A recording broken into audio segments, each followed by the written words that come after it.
जय हिंद दोस्तों, कैसे हैं आप सब। दोस्तों आज सैटरडे है और आज सैटरडे को मैं आपके लिए लाया हूं एक बेहद ही रोचक वीडियो।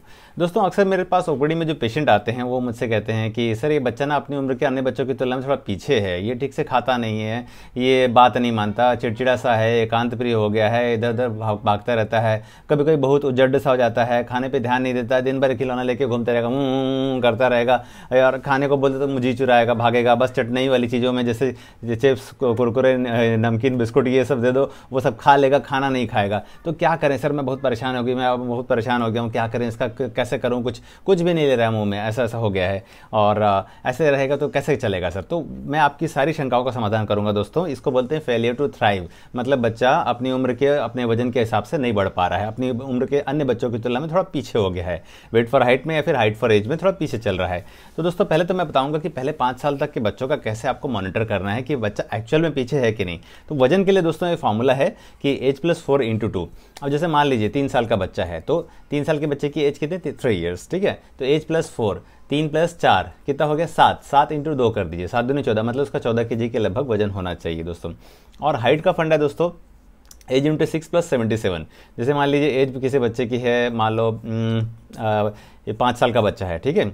तो 5 साल के बच्चे की एज कितनी, 5, ठीक है। एज इंटू 6 कर दीजिए, 5 6 के 30, ठीक है, प्लस 77, 30 प्लस 77 कर दीजिए, ठीक है। कितना हो गया, 107 सेंटीमीटर, मतलब 107 सेंटीमीटर तक होना चाहिए। और एक और फंडा मैं बताता हूँ दोस्तों कि 1 ईयर में जो होता है, 1 ईयर में जो बच्चे का हाइट होता है, 1 ईयर में 75, 2 ईयर्स में 90 सेंटीमीटर, 3 ईयर्स में 95 सेंटीमीटर एंड 4.5 ईयर्स में 100 सेंटीमीटर होना चाहिए। इस हिसाब से भी आप फॉलो कर सकते हैं। और एक और चीज़ दोस्तों बताऊंगा, वजन का ऐसा रहता है, 5 महीने में बच्चे का वजन जन्म के वजन का दुगना हो जाता है। जैसे अगर कोई बच्चा मान लो 3 kg का पैदा हुआ तो 5 महीने में उसका वजन 6 kg हो जाना चाहिए, ठीक है। फिर उसके बाद 1 साल में उसका 3 गुना हो जाता है, ठीक है। जैसे 3 3 9 हो जाएगा और फिर 2 साल में 4 गुना हो जाएगा दोस्तों। तो इस तरह से आप फॉलो कर सकते हैं। अगर कोई बच्चा इस पैटर्न पे फॉलो नहीं कर रहा है, इस पैटर्न पे नहीं जा रहा है और अपनी लाइन से डिरेल्ड हो गया है, जैसे कि एक ट्रेन जा रही थी अचानक से डिरेल्ड होकर बाहर चली गई, खेतों में चली गई, तो उस बच्चे का हमको क्या करना है, उसको बुलाना है, उस बच्चे को लाना है, ट्रैक पे वापस लाना है हाइड्रोलिक लगा के। और ये हाइड्रोलिक क्या होगा, आपका केयर, आपका देखभाल, आप किसी अच्छे पीडियाट्रिशियन से उसको कंसल्ट करेंगे, उसकी खुराक पे ध्यान देंगे उसको और कारण पता करेंगे कि बच्चा डिरेल्ड क्यों है। तो देखिए मैं बताता हूँ, कोई भी बच्चा क्यों खाना नहीं खाता है। आप देखिए खाना क्यों नहीं खाते हैं, सोचिए, मन नहीं कर रहा है ना, इच्छा नहीं हो रही है, इंटरेस्ट नहीं आ रहा है, क्यों? या तो खाना आपकी मुताबिक नहीं है, स्वादिष्ट नहीं है, या खाने में वो इंग्रेडिएंट्स नहीं है जो आप पसंद करते हैं, ठीक है। खाना स्वादिष्ट नहीं है, चुटकार नहीं है, हाँ? खाने में मतलब हो सकता है घी ना हो, ठीक है, मसाला अच्छा ना हो, ठीक है, ये हो सकता है इरिटेबल थोड़ा हो, या आप बीमार हो, खुद ही बीमार हो, मतलब या तो खाना ठीक नहीं है या खाने वाला ठीक नहीं है, ठीक है। तो खाना ठीक नहीं है मतलब क्या करना है, उसको एनर्जी डेंस बनाना है, उसमें ऐसी चीज़ डालनी है जिससे खाना न्यूट्रिशनस हो जाए, मतलब न्यूट्रिशियस हो जाए। उसमें प्रोटीन, कार्बोहाइड्रेट और वसा का जो प्रॉपर संतुलन होना चाहिए वो होना चाहिए, एक संतुलित आहार होना चाहिए। तो आप संतुलित आहार का मैं एक पहले वीडियो बना चुका हूँ, आप मेरी लिंक में मैं शेयर कर दूंगा, उसको देख लीजिएगा, उसमें क्या क्या होता है। तो ये एक है, मतलब जो खाना ठीक नहीं है, तो अब उसका खाने वाला ठीक नहीं है, ठीक है। जैसे खाने वाला मतलब कौन खा रहा है, बच्चा खा रहा है, तो बच्चा ठीक नहीं है। बच्चा कहाँ से ठीक नहीं, मतलब यहाँ से लेकर ट्रैक शुरू होता है, हम खाना यहाँ ले जा रहे हैं ना, तो मुंह, ठीक है, हो सकता है मुंह पे अंदर में छाले हुए हों बच्चों को, ठीक है, टंग में छाले हुए हों, या लिप में कुछ लिप ब्लिस्टर्स वगैरह जिसकी वजह से मुंह खोल नहीं पा रहा है, ओरल कैंडिडियासिस होगा, ठीक है। या फिर नीचे का जो ये है आपका जो ऊपरी तालू है वो थोड़ा ऊंचा होगा, ठीक है, मतलब ऐसे हाई आर्च पैलेट होगा, जिसकी वजह से खाना उसके निगलने पैलेटेशन, उसका जो बच्चा च्यूइंग करता है वो अच्छे से हो नहीं पा रहा है, जिसकी वजह से खाना ठीक से बच्चा निगल नहीं पा रहा है। या हो सकता है बच्चे की फूड पाइप जल रही हो, तो फूड पाइप जिनकी जलती है ना, जिनको गैस्ट्रोएसोफेजियल रिफ्लक्स होता है, वो बच्चा अक्सर आप ऐसे गोदी लेंगे तो ऐसे कर देते हैं, तान देते हैं अपने शरीर को। ये क्या करते हैं, प्रोटेक्टिव रिस्पॉन्स होता है बच्चे का एसिड रिफ्लक्स से बचने के लिए। तो अगर किसी बच्चे में ऐसे लेते बच्चा से तान दे रहा है, अच्छे से गोदी में नहीं आ रहा, मतलब उसको गैस्ट्रोएसोफेजियल रिफ्लक्स है। तो ऐसे में उसका इलाज करना है, आपको नियरेस्ट पीडियाट्रिशियन से दिखाना है, वो डोमस्टॉल की बेबी ड्रॉप शुरू करेगा।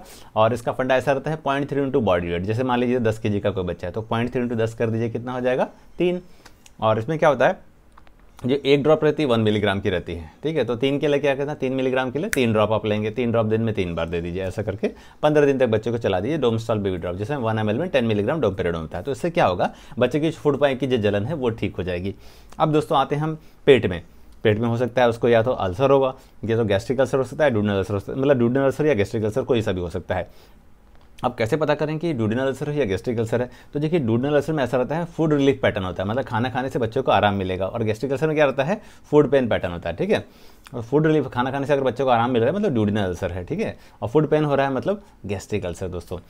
तो अल्सर में क्या करेंगे, बच्चों को एक ना आती है टैबलेट आती है बच्चों की, लेंजोल जूनियर करके आती है, लेंजोल जूनियर 15 मिलीग्राम DT। तो डिस्पर्सिबल टैबलेट होती है, इसको क्या कर सकते हैं, जैसे मान लीजिए अगर बच्चे का वजन 10 से 20 के बीच में है तो एक टैबलेट सुबह शाम दे सकते हैं। कैसे देंगे, उसको एक टैबलेट को पानी में घोल लेना, आधा ग्लास पानी लेना है, उसमें घोल लेना है उसको, और सुबह शाम करके बच्चों को पिला देना है 5 दिन तक। तो इससे क्या होगा, जो बच्चे का अल्सर वाला प्रॉब्लम है, वो गैस वाला प्रॉब्लम, वो थोड़ा ठीक हो जाएगा। उसके बाद मान लो पेट के अंदर ऐसा कुछ है, मतलब अंदर है ही नहीं स्पेस, तो खाना जा रहा है वहाँ से उछल के बाहर आ जा रहा है, ठीक है, अंदर जा ही नहीं रहा है, मतलब कॉन्स्टिपेशन है, ठीक है, बच्चा खाना पसंद नहीं कर रहा है। तो क्या कीजिए, एक म्यू आउट करके सिरप आता है, उसको आप दे सकते हैं। जैसे मान लीजिए 10 से 20 के बीच अगर बच्चे का वजन है तो 12.5 ml दवाई और करीब 25 ml तक पानी मिला के सुबह शाम करके आप 7 दिन पिलाइए, बच्चे का पेट अच्छे से साफ हो जाएगा। और खाने में साथ में फाइबर डाइट ऐड कर दीजिए, जैसे खीरा, ककड़ी, मूली, गाजर, पपीता, चुकंदर, बीटरूट, ये सब आप खाने में ऐड कर सकते हैं। गाजर और बीटरूट का जूस आप दे सकते हैं बच्चे को। और अभी मौसमी फल जैसे पपीता वगैरह दे सकते हैं उसको, अनार का रस दे सकते हैं, अंगूर का जूस दे सकते हैं, अंगूर दे सकते हैं, है ना। और जो नारियल का पानी में आप देखे होंगे, नारियल को ऐसे जो सूखे नारियल को ऐसे छीलते हैं तो खूब सारा उसमें खुज्जा होता है ना, फाइबर होता है, तो वही जो खुज्जा होता है उसमें का फाइबर उसके पानी में इकट्ठा होता है। तो अगर आप किसी बच्चे को 100 ml से 200 ml अगर मान लीजिए 10 से 20 kg का वजन उसका है ना, तो उसको अगर आप 100 से 200 ml नारियल का पानी डेली पिलाएंगे तो उसके पेट में फाइबर बहुत अच्छे हो जाएंगे। फाइबर बहुत अच्छे हो जाएंगे तो क्या, खाने का ट्रांजिट टाइम कम हो जाएगा, खाना जल्दी से निकलेगा, मतलब पचा हुआ खाना जल्दी निकलेगा, मतलब पेट अच्छे से साफ होगा बच्चे का। फिर दोस्तों अब एक और चीज़ होती है, मान लीजिए पेट के अंदर वर्म्स हैं तो क्या करेंगे, वर्म खाने के प्रति जो अनुराग होता है बच्चे का उसको खत्म कर देंगे, खाने के प्रति विराग हो जाएगा, बच्चा खाने में बिल्कुल भी इंटरेस्ट नहीं लेगा, ठीक है। और क्या होगा, दांत किटकिटाएगा, पिछवाड़े में खुजली होगी, कुछ भी चीज़ ले आए मुंह में डालना चाहेगा, अपनी पेंसिल को चबाएगा, रबर को चबाएगा, नाखूनों को काटेगा, ठीक है, सर खुजलाएगा, एक जगह स्थिर नहीं रहेगा, पढ़ाई में ध्यान नहीं लगेगा उसका, इरिटेबल सा रहेगा बच्चा। तो वर्म का इलाज करना है। वर्म का इलाज कैसे करेंगे, मान लीजिए कि 2 साल से कम का बच्चा है तो उसको बैंडी प्लस करके एक आती है, सिरप आता है, तो उसका 5 ml दे सकते हैं आज रात, कल रात, परसों रात, ऐसे करके। अगर ज़्यादा वर्म है तो, अगर कम वर्म है तो ऐसा कीजिए 5 ml आज रात दे दीजिए, फिर 5 ml आज से 2 हफ्ते बाद दे सकते हैं। फिर उसके बाद अगर मान लीजिए 2 साल से बड़ा बच्चा है तो उसको क्या करना है, 10 ml देना है। अगर ज़्यादा वर्म है तो 10 ml आज, 10 ml कल, 10 ml परसों, ऐसे दे सकते हैं। अगर कम वर्म है तो 10 ml आज दे दीजिए और फिर बचा हुआ 10 ml आज से 2 हफ्ते बाद दे दीजिए। 10 ml की शीशी आती है दोस्तों। और फिर उसके बाद दोस्तों ऐसा भी हो सकता है बच्चे का लेटरिन मतलब एक जगह इकट्ठा हुआ हो और किसी वजह से, मतलब जो एग्जिट पॉइंट है वहाँ पे कुछ ऐसी चीज़ें हैं जिसकी वजह से बच्चा बार बार लेटरिन रोक रहा है। हो सकता है फिशर हो गया हो उसको, लेटरिन के रास्ते में दरारें, खिंचाव वगैरह हो गया। मान लो जैसे लेटरिन का गुदा मार्ग मान लो है, मान लो यहाँ पे कुछ वो हो गया, यहाँ पे वो हो गया, रैशेस हो गए या दरार हो गया है, तो जो लेटरिन आ रहा है वहाँ से ना, देखो जैसे ये लेटरिन मान लो आ रहा है, ठीक है, लेटरिन ये निकलना चाह रहा है, ठीक है, और इसको फिर क्या, ये जो दरारें हुई हैं ना, यहाँ पे खिंचाव महसूस हो रहा है, बच्चे को दर्द हो रहा है तो वो चोक कर ले रहा है, अपना निकाल ही नहीं दे रहा है। अब इतना असहनीय पेन, इतना असहनीय पीड़ा हो रही है उसको गुदा मार्ग में, तो वो सोच रहा है कि यार इससे अच्छा लेटरिन ना करूँ। अब इसकी वजह से क्या, रिकरेंट उसको कॉन्स्टिपेशन हो रहा है, बार बार कॉन्स्टिपेशन, 3 दिन में एक बार, 4 दिन में एक बार लेटरिन कर रहा है, और लेटरिन में भी इतनी पीड़ा हो रही है कि बेचारों को गिनगिना जा रहा है, पसीना आ जा रहा है, बेचारा करो ही मत, खूब देर टाइम लगा रहा है लेटरिन में, पिलेट टाइप से, बकरी की लड़ी टाइप छोटा छोटा लेटरिन का कण आ रहा है। उसमें क्या हो रहा है, बच्चा खाना ही खाना छोड़ दे रहा है कि उसको डर लग रहा है कि साला मैं खाना खाऊंगा फिर उसका जाएगा, फिर मेरे को पेन वाले पीरियड से गुजरना पड़ेगा, इसलिए खाना खाना ही बंद कर दिया बच्चा। तो ऐसे में क्या, भूख ही मर गई उसकी, खाना ही नहीं चाहता बेचारा, ठीक है। तो इसके फिशर का इलाज है, इसके लिए क्या करते हैं, क्रीमा जल करके आता है, क्रीम आती है, उसको रात में बच्चे के गुदा मार्ग में ऐसे आप लगा सकते हैं दोस्तों, ठीक है। रात में लगाना है, 7 दिन आप लगाइए, ठीक हो जाएगा। बहुत ज़्यादा मात्रा नहीं, थोड़ा सा एक डॉट टाइप का लगा दीजिए। इससे क्या होगा, वहाँ पे वैसोडाइलेशन हो जाएगा दोस्तों। वैसोडाइलेशन मतलब वहाँ पे खून का प्रवाह बढ़ जाएगा, जिससे क्या होगा, वहाँ पे हीलिंग फास्ट हो जाएगी, है ना।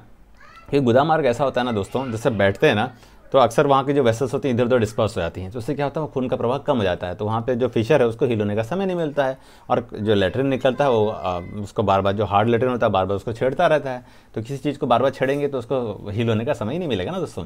तो इसीलिए उसको हील होने का समय देना है, और इसके लिए क्या करना है, एक्सेसिव फाइबर डाइट लेनी है, रेशेदार चीज़ें लेनी है, पानी ज़्यादा से ज़्यादा पीना है। पानी कम पीने से भी लेटरिन टाइट हो जाता है, क्योंकि लेटरिन का करीब ना 60 से 70% तो पानी होता है ना।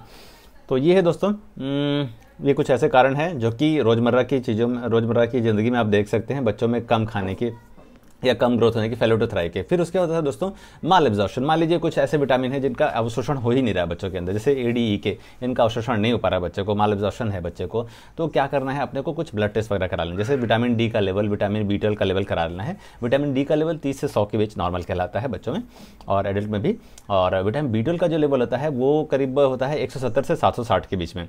तो अगर विटामिन डी का लेवल 20 से नीचे आ रहा है तो उसको क्या करना पड़ेगा, इंजेक्शन एक लगाना पड़ेगा विटामिन डी का, और जो विटामिन डी के पाउच आते हैं 60 के वाले, वो सप्लीमेंट लेना पड़ेगा वीकली करके 8 हफ्ते तक लेना पड़ेगा।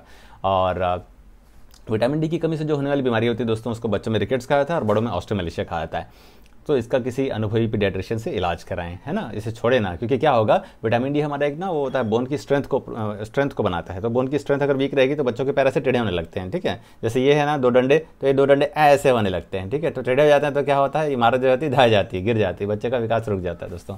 और विटामिन डी की कमी से और भी लक्षण होते हैं, रिकेटिक रोजरी हो जाती है यहाँ पे कोस्टोकॉन्ड्रल जंक्शन पे, कंठी माला जैसा अपीयरेंस हो जाता है। तो इससे भी क्या होता है, बच्चे का ग्रोथ वगैरह नहीं हो पाता और फ्रैक्चर होने की संभावना हो जाती है। फिर उसके बाद मान लीजिए विटामिन सी की कमी, तो स्कर भी होगा, बच्चों को मसोड़े से खून आएगा, अच्छे से चबा नहीं पाएगा, खा नहीं पाएगा बेचारा, ठीक है। और सूडो पैरालिसिस भी होता है, बच्चे ना ठीक से पैर रख नहीं पाते हैं, तो देर से चलते हैं, पैर रखते साथ करके रोना शुरू करते हैं। आपने देखा होगा कुछ बच्चे पैर ही नहीं रखना चाहते हैं ज़मीन पे, तो विटामिन सी की कमी का लक्षण है सूडो पैरालिसिस। क्योंकि इसमें क्या होता है ना, जो हमारे जो नी जॉइंट्स होते हैं उसमें ना तो हिमरेज होने लगते हैं, तो विटामिन सी की कमी से होने वाले हिमरेज। तो इस विटामिन सी जब हम देते हैं, जैसे कि फॉलो ऑन सी करके सिरप आता है, अगर उसे हम 2.5 ml सुबह शाम करके दें तो बच्चों में जो विटामिन सी की कमी से जो ये लक्षण पैदा हुए हैं वो ठीक हो जाएंगे, मसूड़ों से खून आना कम हो जाएगा, ठीक है, और बच्चा ठीक से चल पाएगा। फिर उसके बाद दोस्तों विटामिन B12 की कमी। विटामिन B12 ऐसा विटामिन है जो कि हमको बस मांसाहार से मिलता है, तो जो अत्यधिक शाकाहार पसंद करते हैं उन्हें विटामिन B12 की कमी जाती है। तो विटामिन B12 का अगर लेवल 170 से नीचे है तो ऐसे पेशेंट्स में विटामिन B12 की कमी के लक्षण हो सकते हैं। इससे एनीमिया हो सकता है, मेगालोब्लास्टिक एनीमिया हो सकता है, माइक्रोसाइटिक एनीमिया जो होता है वो हो सकता है। तो इसमें क्या, बच्चा चिड़चिड़ा सा हो जाएगा, खाने के प्रति अनुराग नहीं रहेगा, उसका विराग हो जाएगा, एकदम खाना पीना छोड़ देगा, ठीक है, शरीर सुस्त सा हो जाएगा, इरिटेबल सा हो जाएगा, ठीक है, और हाथों पर ये सब पैल होने शुरू हो जाएंगे। तो ये सब दोस्तों हैं मोटे मोटे कुछ कॉज हैं जिसकी वजह से बच्चा अपनी उम्र के जो अन्य बच्चे हैं उनकी तुलना में थोड़ा पिछड़ जाता है और डिरेल हो जाता है। तो इसके लिए रिलेट करना है, बच्चे को वापस ट्रैक पे लाना है, अच्छा सपोर्ट देना है बच्चे को, मारना पीटना नहीं है खाने के लिए, ठीक है। जहाँ आप मारेंगे पीटेंगे तो उसके अंदर एक रिफ्लेक्स डेवलप हो जाएगा कि यार मैं नहीं खाऊंगा, जाओ मारते हो आप, ऐसा करके उजड़ बन जाएगा, झगड़ा करने लगेगा। कहाँ तक भागोगे, मतलब फिर कहाँ तक दौड़ोगे उसके पीछे, हैं, ठीक है दोस्तों। तो दोस्तों आशा है मेरे द्वारा दी गई जानकारी आपको अच्छी लग रही होगी, और ऐसी ही रोचक जानकारियों के लिए मेरे चैनल से जुड़े रहें, बेबी केयर लाइफ से जुड़े रहें, और अगले वीडियो में और भी रोचक जानकारी लेके आऊँगा। तब तक के लिए स्टे ट्यून, बाय बाय।